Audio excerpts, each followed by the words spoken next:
just was like, I remember one time my mom was saying, she's like, Grandmommy, she said people can say some of the rudest things. That's true. And she'll just go, ooh. And I was like, I wish I was more like that, where it's like, you just kind of say. It takes two to argue. Yeah.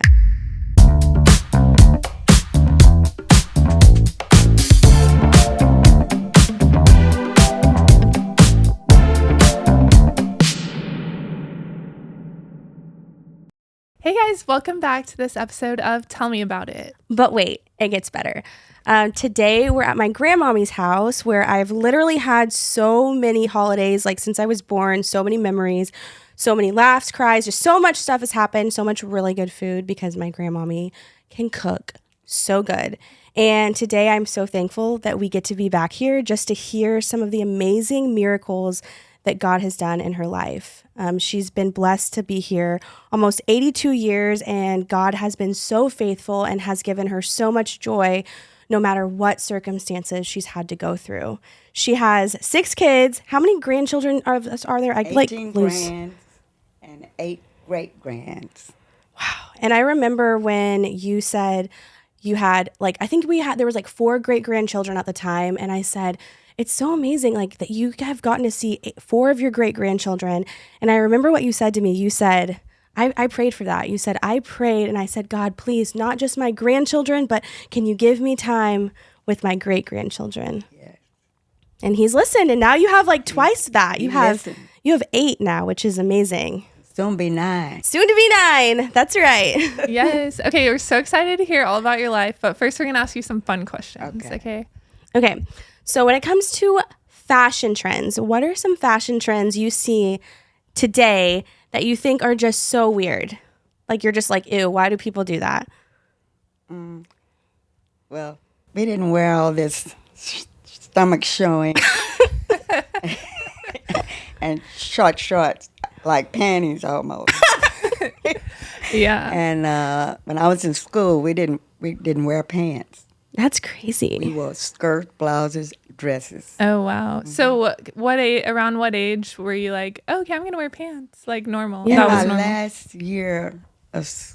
Last 2 years, I think, in high school, I think we started wearing pants. Wow. Mm-hmm. Wow. Because I remember getting pants for in kindergarten. 1960. Mm-hmm. 1960. Was there anything that your kids wanted to wear that you were like, you're not wearing that? Oh, yeah. I had one that wanted to wear the stomach out. And what did you do when they would wear that? Oh, no, you can't wear that. Oh, wow. That's funny. We had an argument, Mm-hmm. So can you give us some boy dating advice? Huh? We have a lot of girls that watch our podcasts and stuff. So what kind of boy dating advice would you give them? Take your time, check him out thoroughly, background, everything. Yes. Can you tell us how you met your husband? First time I met him was so sweet. In the 6th grade, and I met him there. He was in my aunt's class, and I was talking to my aunt one day, and he asked her, who is that you were talking to? She said, that's my niece. And he said, oh, I like her. I want to talk to her. And that's how we we started, but we didn't. I left the school that next year. And I went to another school because I didn't like that school. Mm-hmm. So when did y'all start dating? Really in my last 2 years of high school. Okay. Mm-hmm. And then I remember, wasn't there a point when he said he was looking for you? Yeah, he was looking for me. And he would sometimes see me catching a bus, standing at the bus stop, and he would try to catch me. And I would be on the bus and the bus would be gone. But then your mom, my great-grandma, thought he was too good looking, that he wouldn't be, right? Oh, yeah. When we were going steady, she's like, he's too good looking. You don't need. I'd say, well, I look pretty good myself. What's wrong with me? He's no better than I am, And I'd say, I've checked him out thoroughly, He's a good guy. He's really a good guy because anybody that he'd been working since he was 12 years old.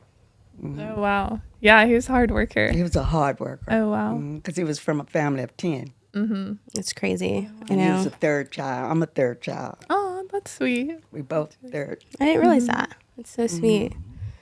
Yeah. And then you guys had how many years of marriage? We had 61. It's such a blessing. 61 years. 61 years. So It'll amazing. become 3 years this year Yeah. in September. And I think that, now just like speaking of just, grandpapa, your husband of, 61 years and, my grandpa, my dad's dad, just someone who played a big role in so many of our lives, being gone for 3 years. I think, we just wanted to talk to you today just because I said, I want to talk to my grandma about like how she has joy through so many circumstances she's been through, because you've been through so many, and Yes. and I've never seen you stop laughing, and I've never seen you, I feel like I haven't. I feel like, Yeah. you'll have those emotional moments. And even though I'm going through cancer, I've been going through it for almost 18 years. And I go to MD Anderson, and I see a lot of people in a lot of pain, and, it's hard for them to handle. And they see me laughing and talking to, and I try to cheer them up. And I do cheer a lot of them up. They say, "Oh, will you be here the next time I come? I want to see you again. Oh, you make me feel so good," because I give them hope. You have to have hope and faith, to deal with cancer and believe in that God it's gonna get better, And he's been with me on a long journey. Yes. And now you just started taking, you said, like the shots. Yeah, I was going like sometime twice a week, and then I was going once a week, Yeah. and sometime I'd have to go 3 times a week if I had different tests and stuff. But they started a new regimen. This is about my 6th regiment that I'm on, and it's a shot. And I go now. They've cut me down to I go every other week. Which is such a 2 blessing, weeks. going from 3 times a week to now every other week. That's right. And you were telling me earlier that you just still have hope that eventually you won't have to be there at all. I said, if God is willing, and I believe in miracles, it might go to nothing. Yeah. And, I was thinking about, because you said how many years has it been now since? Almost 18. Almost 18. 17, That's crazy, because I 17. remember when the diagnosis happened, and I remember we came here and you had just gone through the type of chemo where you do lose your hair. Yeah. And you had a beanie on your head. And I don't know how old I was. I was so young, but I remember you took your beanie off and you were just kind of making a joke, and you were like, ha ha ha, I don't have any hair, ha ha ha. And I remember like just saying to my mom, I said, man, like she's able to just sorry, I'm just like getting a little emotional, but I was like, she's able to make a joke about it. She's able to still find the joy. And my mom said, because she has God. Yeah, that's right. When I was in the hospital, I did a stem cell transplant. I started out at Herman when they diagnosed me. And I went to the emergency room. The first time I went, they gave me pills to take for the pain. I was having severe pain in my back.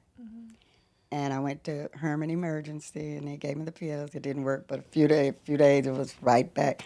Went that next weekend, and they gave me a shot. And it didn't last long. I went the 3rd time, and I told the doctor, I said, it's something not right. I said, because nothing is helping me. It don't relieve the pain. It's severe. Severe pain. And I was taking care of my mother, and she had a Hoyer lift, and I thought I'd pulled a muscle moving her with the Hoyer lift, but it wasn't that. So the 3rd time I went, the doctor said, did they do an x-ray? I said, no, they did not. He said, we're going to do an x-ray. So he did the x-ray, and that's when he said, look like you might have degenerative spine. I said, really? I said, it's very painful. But another radiologist, doctor, had to oversee his, and he was the main one. He called me right away the next day and told me to come in for MRI. And I went in for the MRI, and that's when I was diagnosed. They did the MRI, and he said, I'm going to tell you, you have cancer. I said, really? I was in shock, quite naturally, when you hit, because they don't butter it up. And I wanted to know. So I said, Okay, I was kind of upset. But he said, but what I can do, I can give you, I can do kyphoplasty. I had never heard of that. And he said, he explained it to me. It's like a bone cement. They go in with the needle, no surgery, no cutting, just with the needle and insert bone cement in between the vertebrae. I had two bad vertebrae that was compressing, that was causing my pain. And he lifted them up. And he said, I don't usually keep, they usually go home the same day I do it, but I'm going to keep you overnight. I said, yes, you're going to keep me overnight in case I might have to come back. And he said, we're going to keep you overnight. I said, okay. And then he kept me overnight, no pain. I didn't have any pain after that. So Rachel is telling us, like, just, how you are able to have so much faith and make a joke out of it almost, just laugh. Can you tell us just kind of how you got to where you're at with your faith and just different times God has worked in your life? Well, at the hospital, I ran into so many different people, and they from everywhere, all over the country. Different countries, not just states, countries. They come out of the country, come to MD Anderson. And I've met some, and they make you almost want to cry, but I don't let them, I don't let them say. Because they're so down, and depressed and think they're going to die. One said, the doctor told me I have a week, 2 weeks, something like that to live. I say, really? I say, but he's not God. I say, with God, anything is possible. Right. I say, take it from me. What I have is no cure. Multiple myeloma, I told him. And I'd say, but you know how many years I've been here? He'd say, how many? I'd say, 17 years. He'd say, really? I'd say, yes. I'd say, but I believe and I have faith and I know what God can do.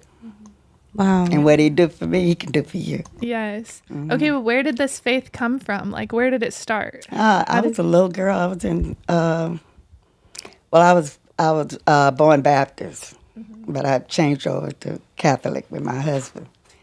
And I was baptized about 10, I think. And that's when I began to have, know about God. But I know my mother and my mother always told me about it. My grandmother was a deep, deep faith person. She would pray. She could pray. And I had an uncle that could pray. We'd have to say, okay, that's enough. Yeah. We'd have to stop you. But she's the one that taught me how to pray, and and I don't know. I just believe and have faith because I've seen a lot of things happen. You said the first time was earlier. You were telling me like at 23. At 23, I was sitting down and I had 3 children. 23. We were married 3 years. I had 3 babies. Wow. The oldest one was 3. Her dad, and I went to stand up, and I couldn't stand up. I couldn't walk, and I said, "Oh, I can't stand up."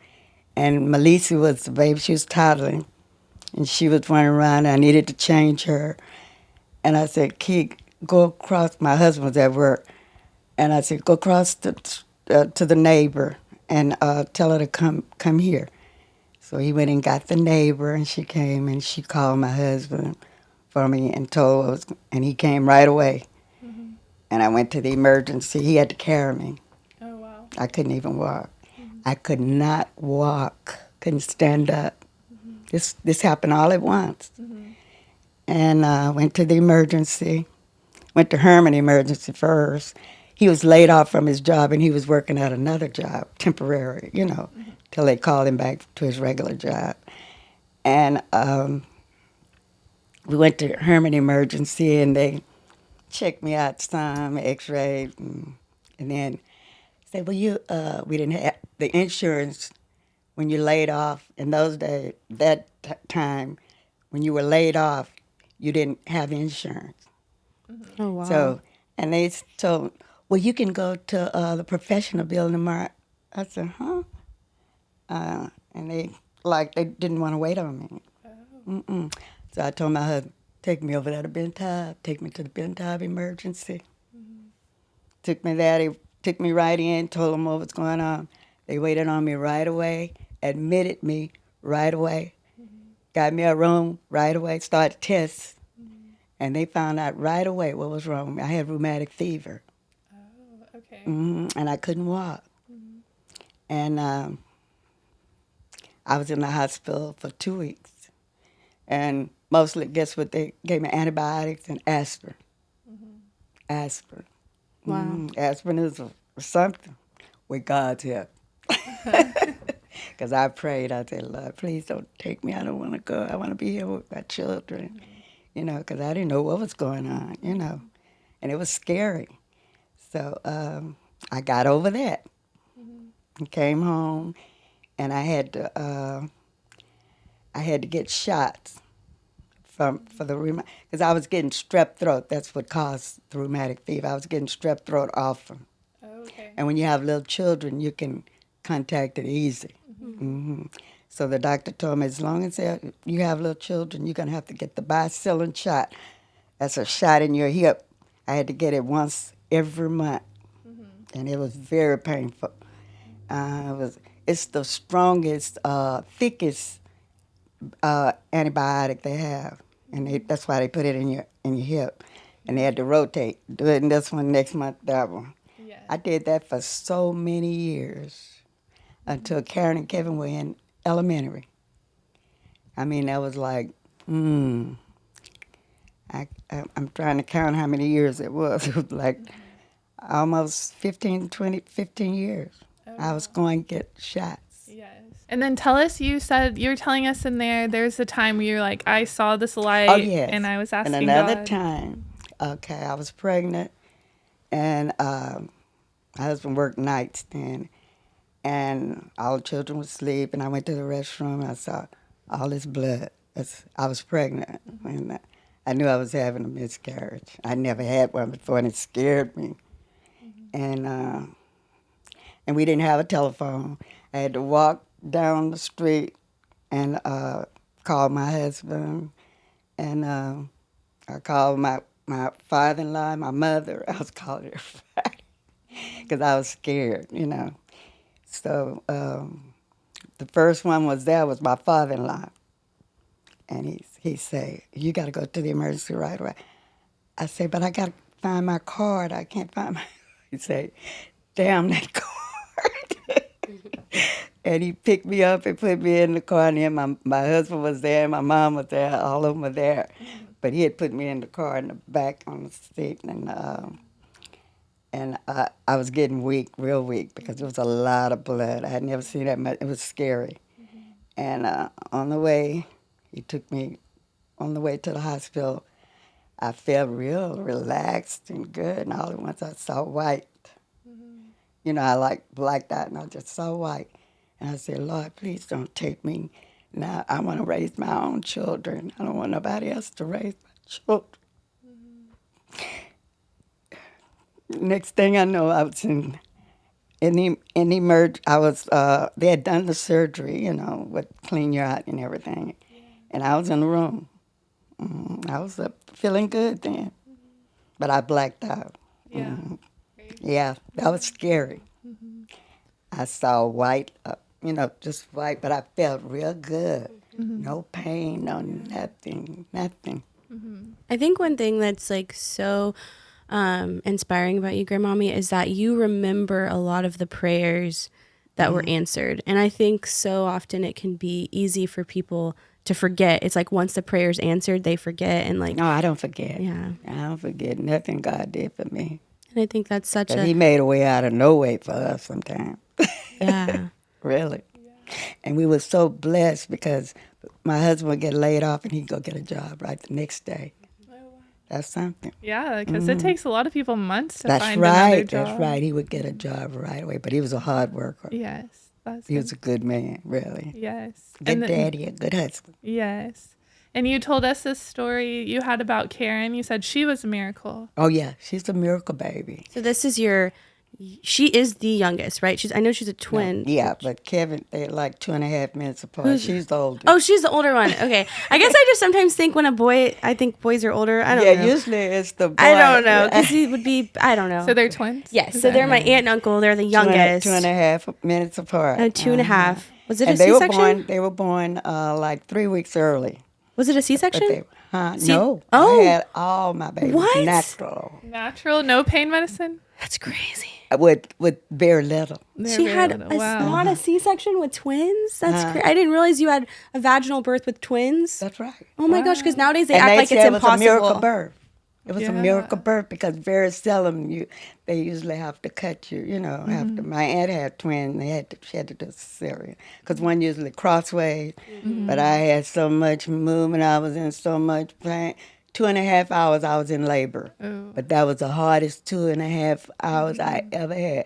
No let up, none. Yes. Oh, wow. And they didn't give you anything hardly. Yes, I think this runs in your family because I said this runs in your family because Rachel had a similar birth story. But yeah, they were born normal. She was the largest. He was 5'12", and he was 5'4", and he had a little inflammation in his lungs, so they had to start antibiotics on him.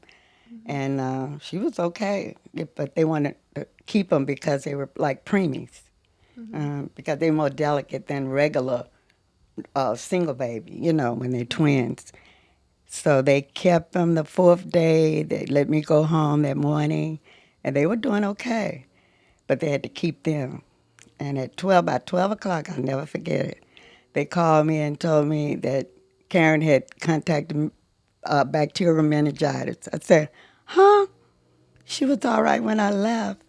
And so they said they were taking her to Texas Children. So they took her to Texas Children. We went right on, over there. And she was on all these stuff going in her nose, and it was something. She was like having a hard time breathing. They had the breathing thing. And all I could do was pray, Lord, help my baby, help. And the family all prayed, told them all, and they all were praying for her, And her pediatrician sent for this doctor. His child had meningitis, and he sent for this doctor. I think he was from overseas, somewhere out of the state. I've forgotten exactly, but he came right away, and he did this procedure and stopped it. And usually they don't live with that bacterial meningitis, or worse. Yeah, that's really deadly. It was the worst. My pediatrician had a child that died from it. So he was really determined to help her, So he found out about this doctor. And I'm just noticing, like, each of these stories you've told, it's like the first thing you went to is prayer. And I feel like so many people, the first thing they would do is start screaming at the doctors, fix it. And you're like, I got to pray. No, pray. And most people would say, why you didn't sue? I say, all I was worried about was my child living and being here. And all I was thinking about was praying and let God help her, I wasn't thinking about no money, even though we could have got a lot of money from it because it was their fault. They were at fault because she was a normal, healthy baby. But the nursery was full when they went there. And the nurses had to be real cautious. And somebody didn't do what they were supposed to do.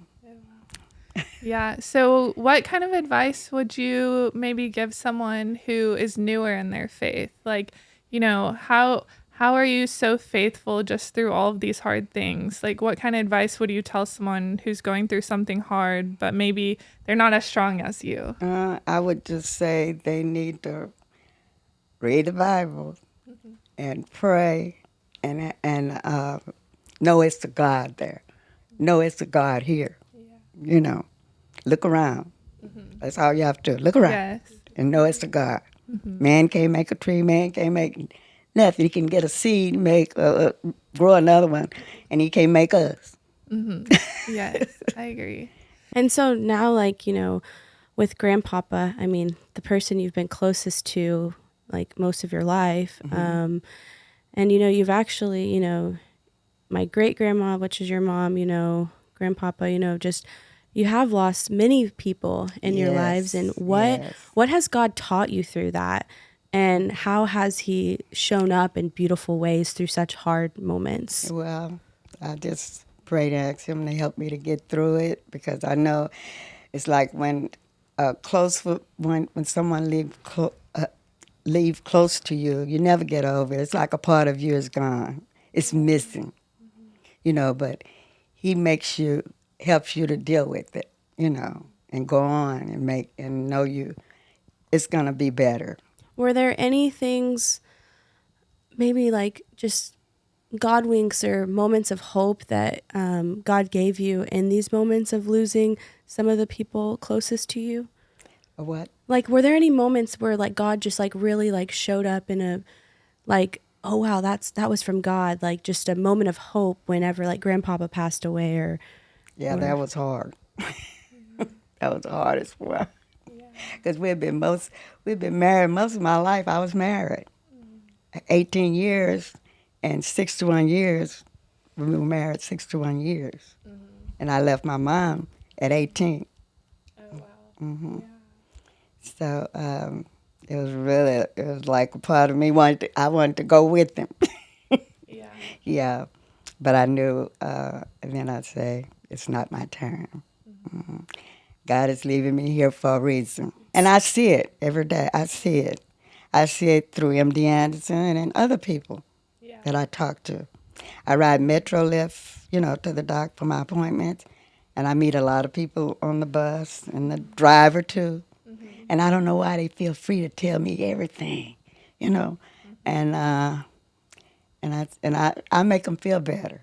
Mm-hmm. I tell them, just like it is. Mm-hmm. And I tell them about God. They say, oh, I love talking to you. I say, well, no. I say, God put me here for a reason, to give you a message.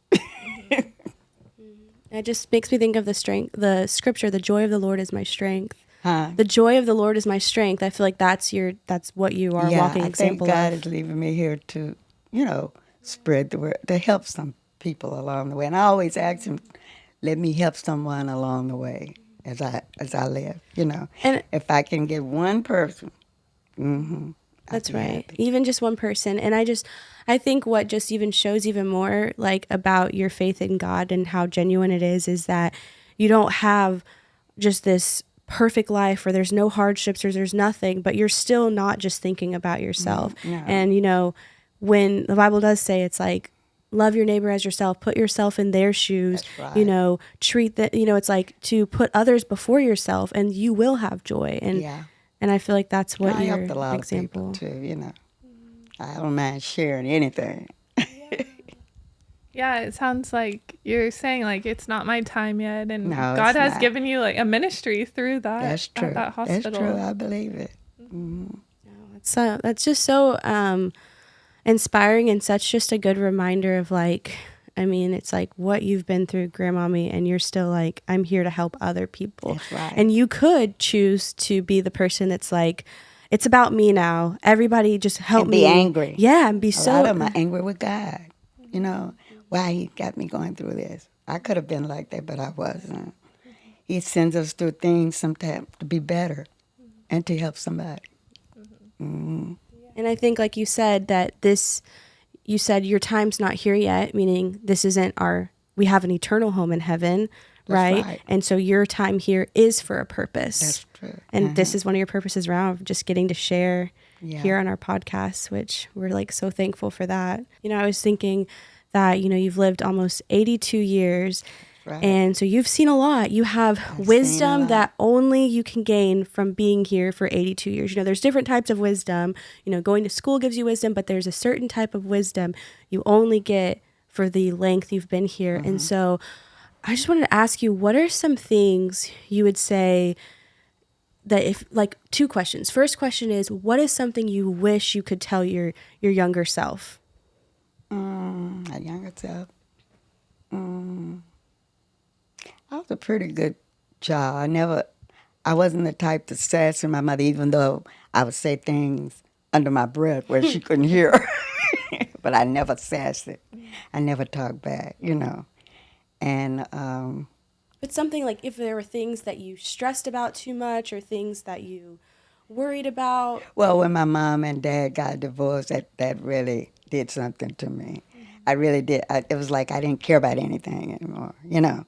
And my grades went down. I was an A student, and my grades went way down because I didn't study. I just look at it and, they don't know, but divorce really sometimes affects children different ways, you know. And it affected me that way. How old were you whenever they got When it? they were divorced, I was about 12.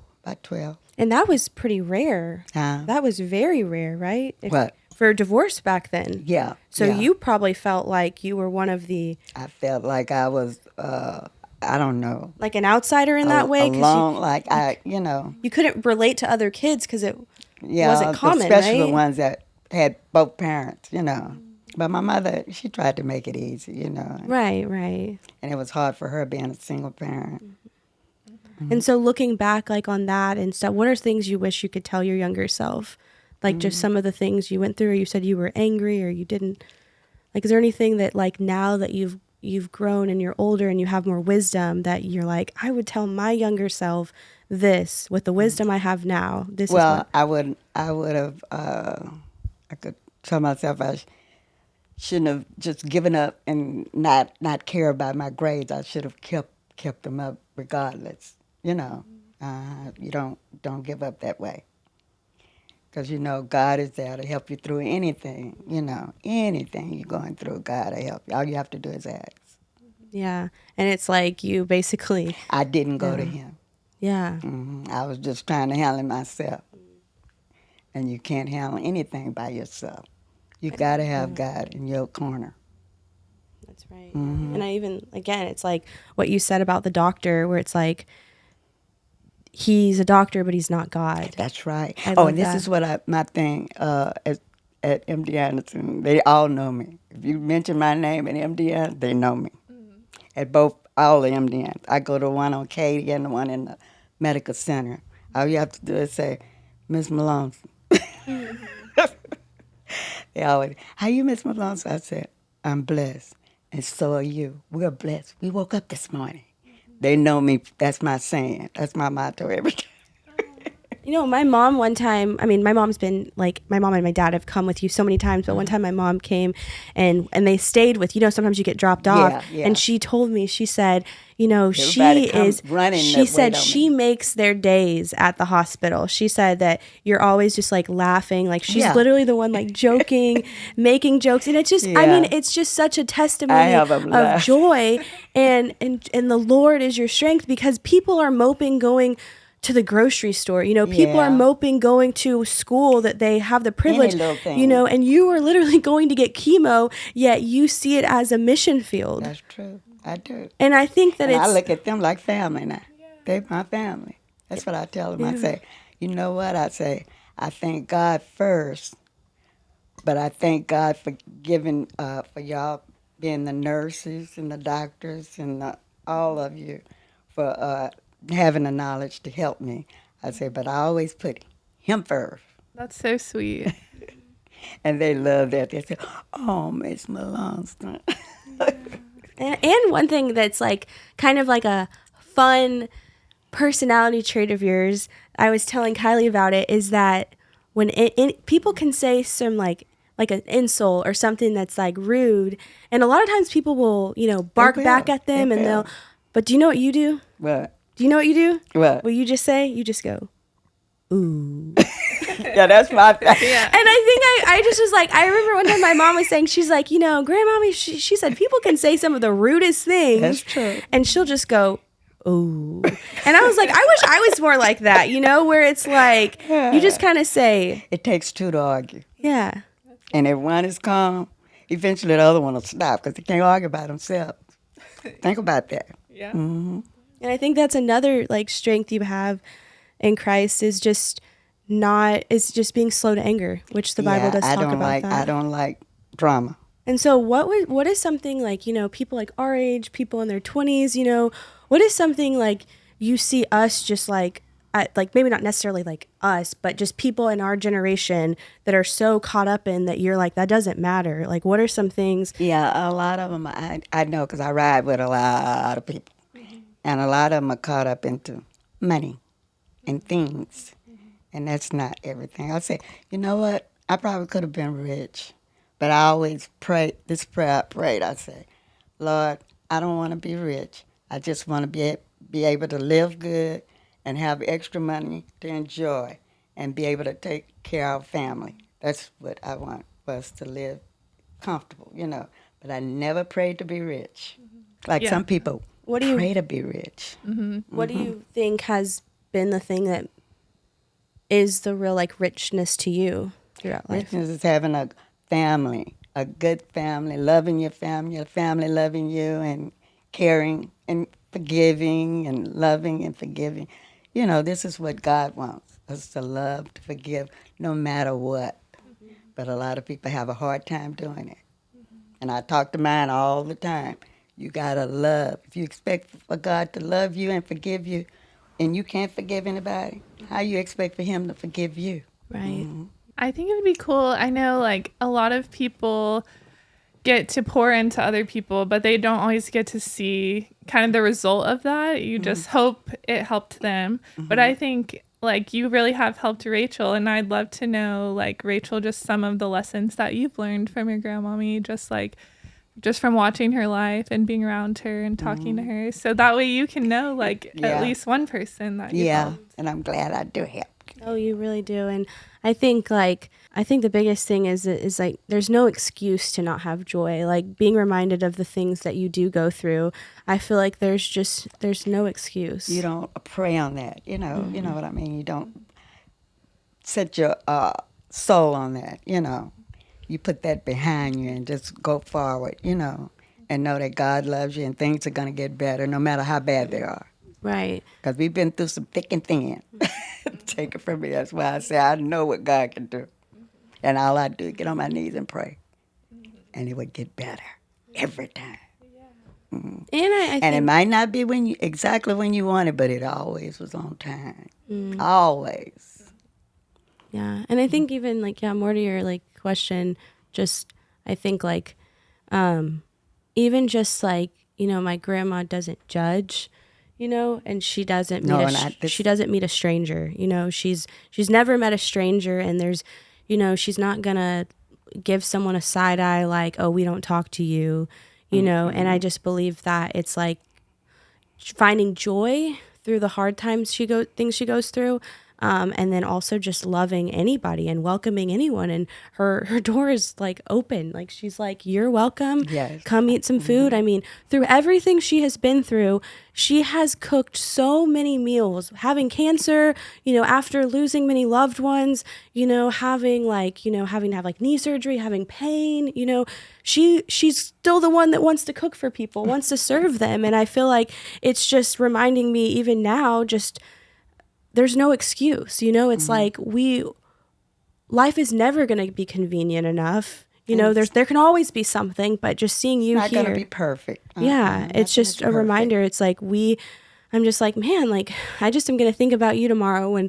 if there's something that comes to my mind that makes me, which there will be, I'm tired, I'm complaining. Well, I just want to think about you and how you literally are going to get chemo at MD right. Anderson and having joy. And another thing, I noticed with the younger generation, they don't want to go through anything hard. And that's what life is all about, the good and the bad. And if you're married, you got to go through good as well as the bad. And you work together, you get through it with God's help. I just thought of one that I just commend my grandma for, is that she will not change her opinion no matter who's in the room. That's right. And I think that is something that I feel like, and you've probably seen this, these younger generations, including our generation, are scared to hurt people's feelings based off of not having the same opinions or not having the same beliefs. But you don't care. It's like, you're not going to be rude to people, but you're not going to pretend. But I'm going to speak what I know is true. What you know is the truth. And that is something I do think about often, is like, Yeah. doesn't matter who she's talking to, she's going to. Because I remember at one of our funerals at the repast, my husband's brother said something and I didn't like it. what he said, and I said, "That's not true." They all looked at me. I said, "That's not true. You wasn't raised in a joint." I know, because I've been in the family. I was the first one married into the family. And I've just witnessed her, just the way she will, if she doesn't think something's right, she'll be like, that is not right. You don't do that. She will not say anything against the Bible. You are bold in that way, and I highly just commend that.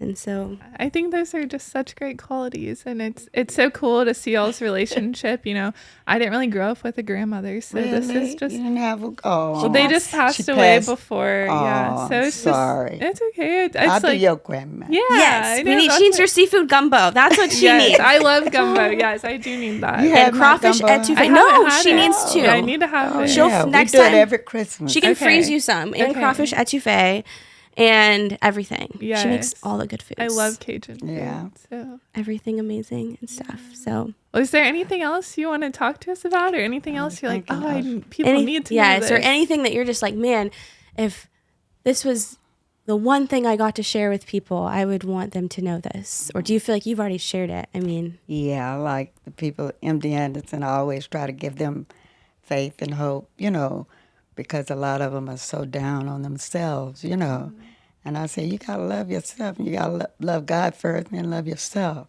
And I say, and know that he can get you through anything. I don't care how hard it is. I say, I've been through a whole lot. People don't know how I went. When I went through my first chemo, when I first got it, I did the stem cell transplant, and it worked. The doctor told me it would lengthen my life. He said, would you like to go? Because all my, I didn't have high blood pressure, diabetes. I just had osteoarthritis, that's all. And he said, you're a good candidate. I said, I'll do it. When I didn't exchange, well, I'll do it. And that's how I got into MD Anderson. He got me into MD Anderson. Oh, yeah. I had a good doctor at Herman. He was the first one that when I was diagnosed. Yeah. And I was on thalidomide. I had a pill in the beginning.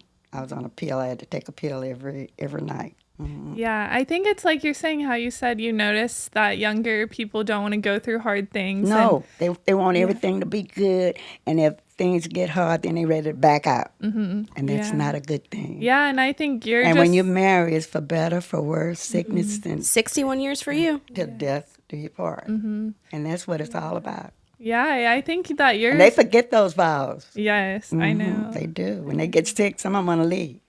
That's right. I've known people to leave when a spouse got sick.